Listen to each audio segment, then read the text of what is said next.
The prophecy of Fatima, without going into my background in this matter, the prophecy of Fatima is not a pleasant document to read.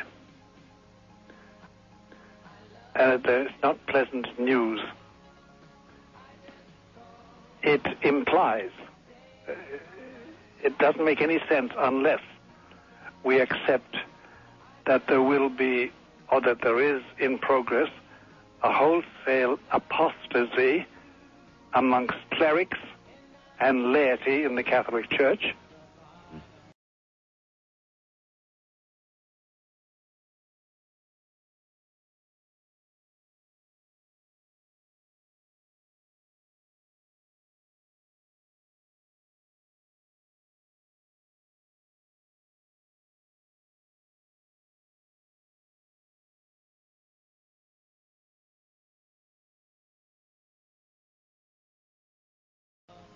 That the institutional organization of the Roman Catholic Church, that is the organization of parishes, dioceses, archbishops and bishops and cardinals and the Roman bureaucracies and the chanceries throughout the world, unless that is totally disrupted and rendered null and void, the third secret makes no sense.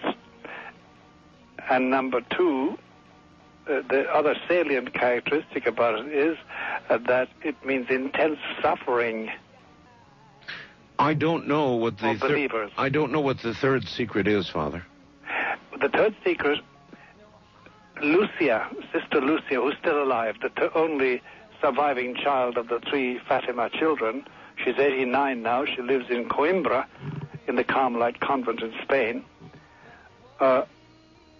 She was prevailed upon by her bishop to write down the third secret. Our Lady conveyed two secrets to the children. We know the first two, but the third secret, Lucia, since she was the only survivor, refused to tell anybody. And finally the bishop said, look, we're all getting on in age, sister, write it down, and we'll send it over to the Pope. Mm-hmm. And she said, well, it's not destined for the Pope, it's destined for the people. Well, he said, the Pope will tell the people about it. So she wrote it down, and this is in the 30s. And then in the 50s, it was conveyed over to Rome to Pius XII, Pope Pius XII, and Cardinal Ottaviani, who was the head of the Holy Office of that time. They put it away because Lucia said that it shouldn't be opened except by the Pope in 1960, because the thing would be clear then. So it was opened by John the 23rd in February 1960, and he proceeded to say that it wasn't true. It was unreliable. And the children didn't know what they were talking about. And Lucia didn't, because when she got this supposed secret from the Virgin, she was illiterate, and she was under 10 years old. So she couldn't know what she was talking about. And John XXIII, then in his opening speech at the Vatican Council on October 11, 1962, referred contemptuously to the three children as prophets of doom, and said, we today don't have anything to do with these prophets of doom, because we are in a different age. And so he suppressed the secret. And it remains so today? It remains so today. And it's Paul VI read it, Pope Paul VI, and did nothing about it.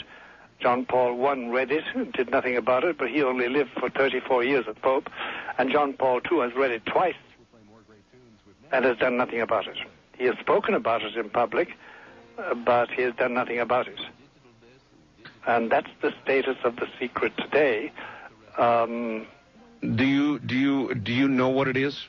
Yes, but I'm under oath. Do you consider it to be the ravings of a illiterate child? No. It's a very exact description of what is now happening and apparently what is going to happen shortly, but in cold, hard terms. There's no exaggeration. There's no use of adjectives or adverbs or anything like that. It's a blanket statement, a very factual thing, stated baldly, with no adulteration, no flourishes, no purple patches. In other words, they got exactly what they asked for. Yeah, it's a frightening document. It's very frightening. All right, bouncing back for a second to the third secret, here's a fax from Bob in Eau Claire, Wisconsin. It's kind of rough. It says, Art, why would God give this prophecy, referring, of course, to the third secret, to a select few and instruct them not to give it to his people?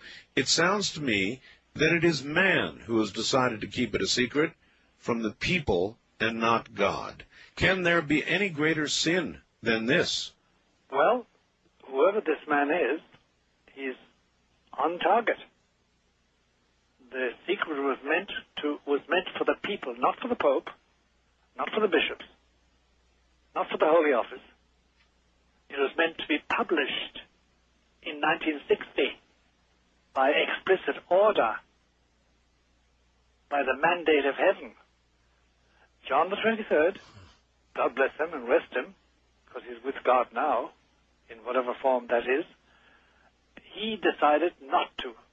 He had his own reasons. We think, with all due respect and veneration, etc., etc., etc., that he made a very bad mistake. And indeed, what probably your correspondent from Wisconsin doesn't realize, or perhaps he does, let me remind him, that in 1963, there was a second appearance, this time in Spain, in Garabandal. And the opening words of that revelation were, because my sons have not listened to my orders, my mandate, here's what's going to happen. And the message was very dire. It's a repetition of the third secret in brief form.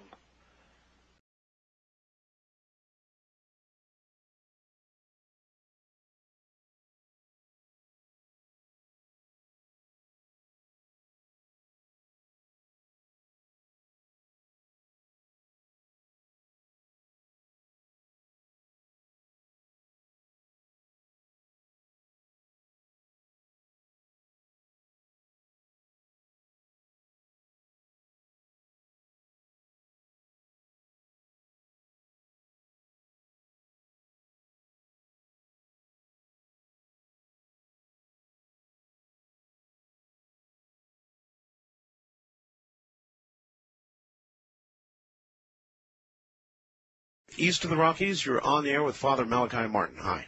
Hi. Where are you, sir? This is Bob from Wilkes-Barre, Pennsylvania. Hi, Bob. Did you ever maybe make mention anywhere of a warning that's supposed to be given to mankind that came out of Garabandal that yes. you just yes, mentioned? there is going to be, but it's not a warning, Bob. No. We have no word in English. It's avertissement. In French, it's avertimiento. In Spanish, it means the putting on notice.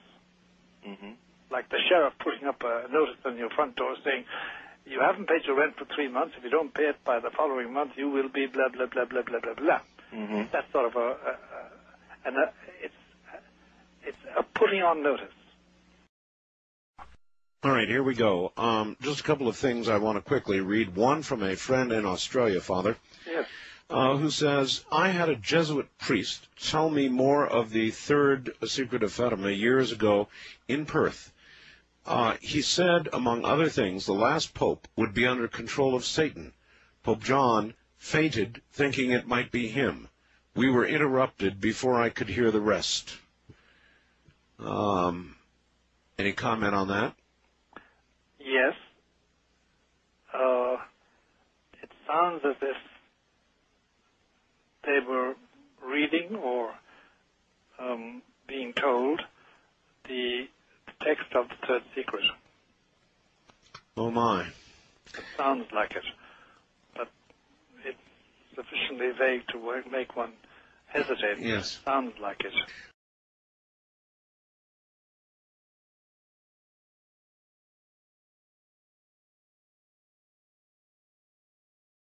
All right, and then just this one as well. This is from Dan in Davenport, Iowa. It says, I was told by an old Catholic priest while I was stationed in Asia in the late 70s that in the last days, nature will attack everything we have and know, and that all food will be gone. Starving will be so widespread that families will eat other members of their families, my God, just to stay alive. This madness will be so widespread there will be no place that will be safe and no place to hide until all the peoples who do not believe in God are dead. Then life can start anew. No, that's not part of it. It's not part of it. But that first one... Yes, is. And there's a certain element in the second one which is near the truth.